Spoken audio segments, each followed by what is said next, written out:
Good morning.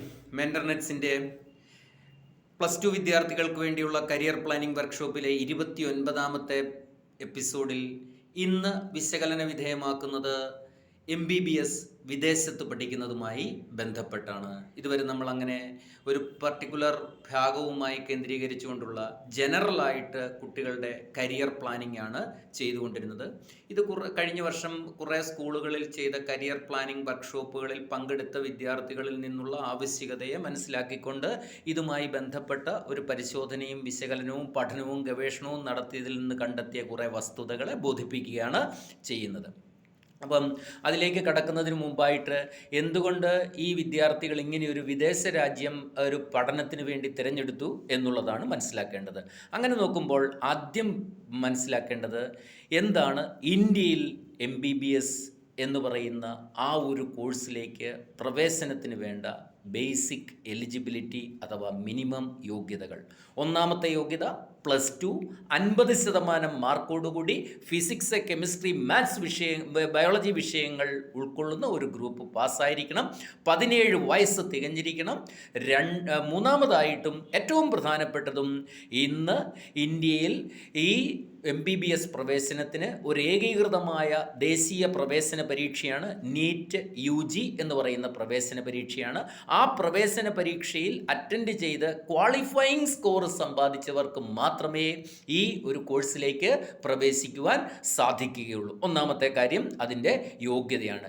രണ്ടാമത്തെ ഒരു പ്രസക്തമായ കാര്യവും പ്രധാനപ്പെട്ട കാര്യവും എന്ന് പറയുന്നത് അങ്ങനെ നീറ്റ് ക്വാളിഫൈ ചെയ്യുന്ന വിദ്യാർത്ഥികൾക്ക് ലഭ്യമാകുന്ന ഇന്ത്യയിലെ ആകെ MBBS സീറ്റിൻ്റെ എണ്ണം എന്ന് പറയുന്നത് 80,055 സീറ്റ് മാത്രമാണ് ആകെ ലഭ്യമാകുന്നത്.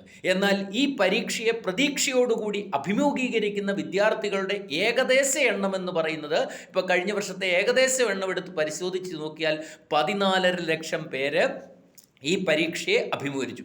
അപ്പോൾ 14.5 ലക്ഷം പേര് അഭിമുഖീകരിക്കുന്ന പരീക്ഷയിൽ നിന്ന് ലഭ്യമാകുന്ന സീറ്റുകളുടെ എണ്ണം എന്ന് പറയുന്നത് ഏതാണ്ട് 80,000 സീറ്റ്. അപ്പം ആവശ്യത്തിന് വേണ്ട സീറ്റുകൾ ആഗ്രഹമുള്ള മുഴുവൻ വിദ്യാർത്ഥികൾക്കും സംഭാവന ചെയ്യുന്നത് ഇല്ലാത്തതായതുകൊണ്ടാണ് ഈ വിദ്യാർത്ഥികൾ, ഈ രക്ഷിതാക്കൾ ഇങ്ങനെ അവരുടെ ആഗ്രഹ സാക്ഷാത്കാരത്തിന് വേണ്ടി ഓൾട്ടർനേറ്റീവ് ഓപ്ഷൻ എന്ന രീതിയിൽ വിദേശ MBBS പഠനത്തെ ആഗ്രഹിക്കുന്നത്. കേരളത്തിലേക്ക് വരുമ്പോൾ കേരളത്തിൽ ഏകദേശം കഴിഞ്ഞ പ്രാവശ്യം എന്ന് പറയുന്നത് 1,15,480 വിദ്യാർത്ഥികൾ നീറ്റ് പരീക്ഷ അറ്റൻഡ് ചെയ്തു.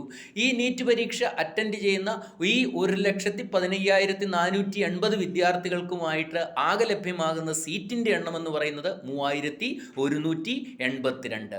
അപ്പം ഏറ്റവും പ്രധാനപ്പെട്ട ഈ ആഗ്രഹ അല്ലെങ്കിൽ ഇങ്ങനെ ഒരു ചോദ്യത്തിന് പ്രസക്തമായ ഒരു ഘടകം ഇതാണെന്നാണ് മനസ്സിലാക്കേണ്ടത്. അപ്പോൾ ഇവിടെ ലഭ്യമാകുന്ന സീറ്റുകളുടെ എണ്ണവും ഈ പരീക്ഷ എഴുതി ഇതിൽ അഡ്മിഷൻ കിട്ടാൻ ആഗ്രഹിക്കുന്ന വിദ്യാർത്ഥികളുടെ എണ്ണവും തമ്മിലുള്ള അനുപാതക്രമം എന്ന് പറയുന്നത് ഒരു വലിയ വ്യതിയാനം കാണുന്നുണ്ട്. ഈ ഒരു വ്യതിയാനമാണ് ഓൾട്ടർനേറ്റീവ് ഓപ്ഷനിലേക്ക് വിദ്യാർത്ഥികളെ പ്രവേശിപ്പിക്കുവാൻ പ്രേരിപ്പിക്കപ്പെടുന്നത്. അടുത്ത ഒരു പ്രധാനപ്പെട്ട ഘടകം എന്ന് പറയുന്നത് വിദേശ രാജ്യങ്ങളിൽ MBBS പഠിക്കുവാൻ പോകുമ്പോൾ ഈ കുട്ടികളെ സംബന്ധിച്ചിടത്തോളം വേറൊരു പ്രധാനപ്പെട്ട ഘടകം മനസ്സിലാക്കാൻ സാധിക്കുന്നത് എന്ന് പറയുന്നത് അന്താരാഷ്ട്ര ഗുണനിലവാരമുള്ള ഗ്ലോബലി റെക്കഗ്നൈസ്ഡ് ആയിട്ടുള്ള കോളേജുകളിലല്ല യൂണിവേഴ്സിറ്റികളിലാണ് ഈ വിദ്യാർത്ഥികൾക്ക് പഠിക്കാൻ സാധിക്കുന്നത്. അതിലൂടെ അവർക്ക് സാംസ്കാരിക സമന്വയത്വത്തോടു കൂടി ഒരു പുതിയ വ്യക്തിത്വത്തെ സൃഷ്ടിച്ചെടുക്കുവാൻ സാധിക്കുന്നു. അതായത് ഈ വിദ്യാർത്ഥികൾ പങ്കെടുക്കുന്ന ഈ കോഴ്സിൽ ലോകത്തിലെ വിവിധ രാജ്യങ്ങളിലും വ്യത്യസ്ത സംസ്കാരങ്ങളിലും വ്യത്യസ്ത ഭാഷകളിലും വ്യത്യസ്ത മതാചാരങ്ങളിലും വ്യത്യസ്ത ജീവിത രീതികളിലും വ്യത്യസ്തമായ വ്യക്തി സവിശേഷതകളോടുകൂടിയും ഒട്ടനവധി രാജ്യങ്ങളിൽ നിന്നുള്ള വ്യത്യസ്തരായ വിദ്യാർത്ഥികൾ ഒരു ക്ലാസ്സിൽ സമന്വയിക്കുമ്പോൾ അവർക്ക് ആ കോഴ്സ് കഴിയുന്നതോടുകൂടി ഒരു സാംസ്കാരിക സമന്വയത്വത്തോടുകൂടിയ വ്യക്തിത്വം ലഭ്യമാകുന്നതിലൂടെ അവർക്ക് ഏതുതരം ജീവിത രീതിയിലും അല്ലെങ്കിൽ ഏതുതരം തൊഴിൽ മേഖലകളിലേക്കും ഏത് രാജ്യത്തും പ്രവേശിക്കുന്നതിന് അനായാസമായ അവസരം അവസരമൊരുക്കുന്നു എന്നുള്ളതും ഇതിനൊരു പ്രധാനപ്പെട്ട ഘടകമാണ്. അപ്പോൾ ഗുണനിലവാരത്തിൽ അധിഷ്ഠിതമായി കരിയറിൻ്റെ ഒരു വ്യത്യസ്ത മേഖലകളിലേക്ക് ഇവർക്ക് വാതായനങ്ങൾ തുറന്നു കൊടുക്കുന്നു എന്നുള്ളതും ഇതിൻ്റെ ഒരു പ്രത്യേകതയും ആണ്. അപ്പോൾ പരിമിതമായ സീറ്റിൽ നിന്നുകൊണ്ട് അപരിമിതമായ എണ്ണത്തോടു കൂടിയ വിദ്യാർത്ഥികളിൽ കുറച്ച് വിഭാഗം ആൾക്കാർക്ക് അവരുടെ ഒരു ഓൾട്ടർനേറ്റീവ് ഓപ്ഷനായിട്ട് ഇതിനെ തിരഞ്ഞെടുക്കാൻ സഹായിക്കുന്നു എന്നുള്ളത് ഈ കോഴ്സിനെ സംബന്ധിച്ചിടത്തോളം, അല്ല ഈ തിരഞ്ഞെടുപ്പിനെ സംബന്ധിച്ചിടത്തോളം, ഈ ചോദ്യത്തെ സംബന്ധിച്ചിടത്തോളം ഒരു പ്രസക്തമായ ഘടകമായിട്ട് അംഗീകരിക്കേണ്ടതാണ്. ഇനിയും അടുത്തതായിട്ട് ഇതിനകത്ത് അപ്പോൾ സീറ്റിൻ്റെ എണ്ണവും അതെല്ലാം പറയും. ഇനിയും യോഗ്യതകളും നമ്മൾ വിശകലനം ചെയ്തു കഴിഞ്ഞു. ഈ യോഗ്യതകൾ മാത്രം മതി ഒരു വിദേശ പഠനത്തിനും ഒരു വിദ്യാർത്ഥിക്ക് ആവശ്യമായിട്ട് വരുന്നത്. ഈ വിദേശ പഠനത്തിനെന്ന് പറയുമ്പോൾ പ്രധാനമായും നമ്മൾ ഈ പ്രാവശ്യം ഗവേഷണ വിധേയമാക്കിയിരിക്കുന്നത് പഴയ യൂണിയൻ ഓഫ് സോവിയറ്റ് സോഷ്യലിസ്റ്റ് റിപ്പബ്ലിക്കിൻ്റെ ഭാഗമായിരുന്ന, അതിൽ നിന്ന് 1991 വിഘടിച്ചു പോയി സ്വതന്ത്ര രാജ്യങ്ങളായിട്ട് മാറിയിട്ടുള്ള ഓരോ രാജ്യങ്ങളെയുമാണ് ഓരോ എപ്പിസോഡുകളിലായിട്ട് പറയുന്നത്. ഇന്നിപ്പോൾ ആദ്യം കണ്ടെത്തിയിരിക്കുന്നതും മനസ്സിലാക്കിയിരിക്കുന്നതും കസാക്കിസ്ഥാൻ എന്ന് പറയുന്ന രാജ്യത്തെ 3 സർവകലാശാലകളിലൂടെയാണ് ഒരു പരീക്ഷണം നടത്തി നോക്കിയിരിക്കുന്നത്.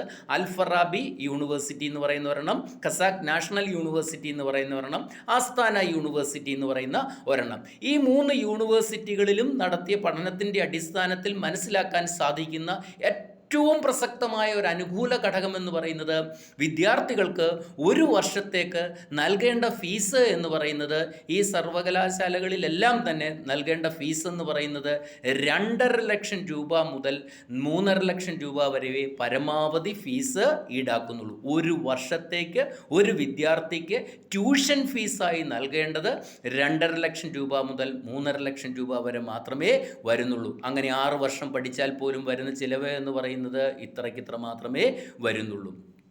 രണ്ടാമത്, ഇന്ത്യയിലാണെങ്കിൽ ഒരു വിദ്യാർത്ഥിക്ക് ഗവൺമെൻറ് കോട്ടയിലല്ലാതെ മാനേജ്മെൻറ്റ് കോട്ടയിലൂടെ അഡ്മിഷൻ കിട്ടണമെന്നുണ്ടെങ്കിൽ ഒരു MBBS പൂർത്തീകരിക്കണമെങ്കിൽ 1.25 കോടി രൂപയാണ് ചിലവായിട്ട് വരുന്നത്. 1.25 കോടി രൂപ മുടക്കുന്നതിന് ആനുപാതികമായ ഒരു ജീവിത സാഹചര്യവും മറ്റും വരുമ്പോൾ ഒരു വിദ്യാർത്ഥിക്ക് 1.5 കോടി രൂപയ്ക്ക് അടുത്ത് മുടക്കിയാൽ പോലും ഒരു MBBS പൂർത്തീകരിക്കാൻ സാധിക്കത്തില്ല.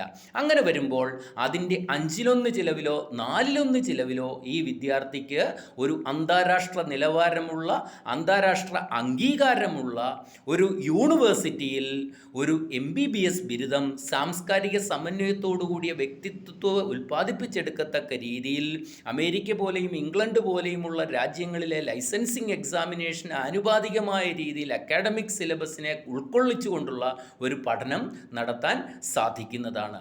അപ്പം ഈ കുട്ടികൾ ഇങ്ങനെയൊരു ചോദ്യം ചോദിച്ചതിൻ്റെ പിന്നിൽ ഇങ്ങനെയൊക്കെയുള്ള അനുകൂല സാഹചര്യങ്ങൾ ഉണ്ട്. അഫോർഡബിൾ ഫീസേ ഉള്ളൂ.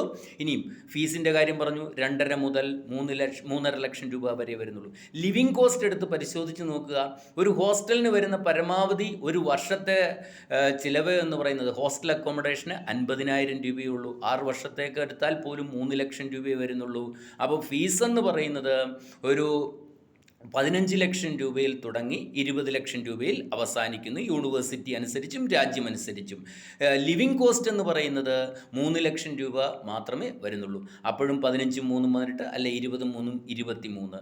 ഒരു മാസത്തേക്കുള്ള ആഹാരത്തിൻ്റെ ചിലവൊക്കെ എന്ന് പറയുന്നത് 6000 രൂപ 7000 രൂപയേ ഉള്ളൂ. അത് ഇന്ത്യൻ ഫുഡ് തന്നെ ഇവിടെ കിട്ടുന്നു എന്നുള്ളതും കണ്ടെത്തിയാൽ സാധിച്ചിട്ടുണ്ട്.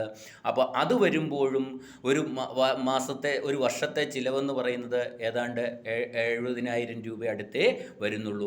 അങ്ങനെ 6 വർഷം വരുമ്പോഴും അത് 4 ലക്ഷം രൂപ വരുന്നുള്ളൂ. അപ്പോൾ ഏതാണ്ട് 23 ലക്ഷം രൂപ മുതൽ 27 ലക്ഷം രൂപ വരെയുള്ള ആകെ ചിലവിൽ ഇന്ത്യൻ യോഗ്യതയോടുകൂടി ഇന്ത്യൻ പശ്ചാത്തലത്തിൽ ഇന്ത്യൻ സിലബസിൽ ഇന്ത്യയിലെ തിരിച്ചു വന്നിട്ടുള്ള ലൈസൻസിങ് എക്സാമിനേഷനായ നെക്സ്റ്റ് എഴുതി പാസ്സാകുന്നതിന് അനുയോജ്യമായ സിലബസോടുകൂടി ഒരു വിദ്യാർത്ഥിക്ക് തൻ്റെ ആഗ്രഹമായ മെഡിസിൻ ഡോക്ടർ എന്ന് പറയുന്നത് പൂർത്തീകരിക്കാൻ സഹായിക്കുന്നു എന്നുള്ളത് അത്യാവശ്യം ഇവിടെ പഠിക്കുന്ന കുട്ടികളുമായി നടത്തിയ അന്വേഷണത്തിലും വിശകലനത്തിലും ചർച്ചയിലും മനസ്സിലാക്കാൻ സാധിച്ചിട്ടുണ്ട്.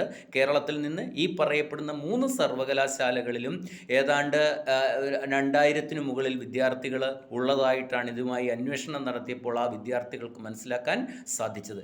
അതുകൊണ്ട് തന്നെ നിങ്ങൾക്കിതിനെ ഒരു ഓൾട്ടർനേറ്റീവ് ഓപ്ഷനായിട്ട് ഡിഗ്രിക്ക് പോകാതെ, നീറ്റ് റിപ്പീറ്റ് ചെയ്യാതെ, ഈ വർഷം തന്നെ ഒരു വർഷം നഷ്ടപ്പെടുത്താതെ നിങ്ങളുടെ ഈ യോഗ്യത, ഈ ഒരു പരിശീലനം, ഈ ഒരു പഠനം ഈ ഒരു രാജ്യത്ത് പൂർത്തീകരിക്കാൻ സഹായിക്കുമെന്നുള്ളതാണ് ഈ ഒരു കണ്ടെത്തലിലും ഈ ഒരു ഗവേഷണത്തിലും മനസ്സിലാക്കാൻ സാധിച്ചത്.